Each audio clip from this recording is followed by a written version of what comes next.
So what we're talking about here is the condescending order of defensive actions. What does that mean? Well, we've got 4 different types of defensive action here, right? The one that's the most efficient, the one with which you will incur the least physical damage or harm from your opponent is good footwork. Good footwork is the lowest risk, highest yield form of defensive action. Number 2, we have slips and rolls, where there might be some incidental contact, but you're not getting blasted away at by your enemy. Number 3 is a parry, where you are going to go ahead and make some contact. So as you can see, with this condescending order here, we have no touch from your opponent, and then we have full absorption of your opponent's punch. So this is the least preferable. Whenever you put together an offense, whenever you want to put together a defense, you need to take this into consideration.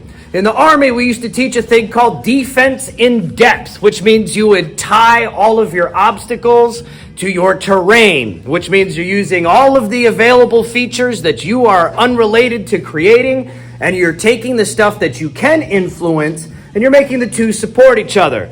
So if you're taller than your opponent, then it's probably in your best interest to keep your opponent at your max range. Well, footwork is a good way of doing that. If you're the shorter person between yourself and your opponent, then you're going to want to close range, but you're going to want to do it smartly. You're going to want to integrate your offense and your defense, right? So footwork is the way that you stay the safest, right? That's why I always say it's the cheapest form of head movement. Blocks are the most expensive because you're going to be absorbing damage, some kind of injury structurally to your muscle every time you block. And if you don't think about it that way, this is going to wear you down much faster than this is. So defense in depth is focusing on using the footwork to keep you the safest and using blocks as sparingly as possible.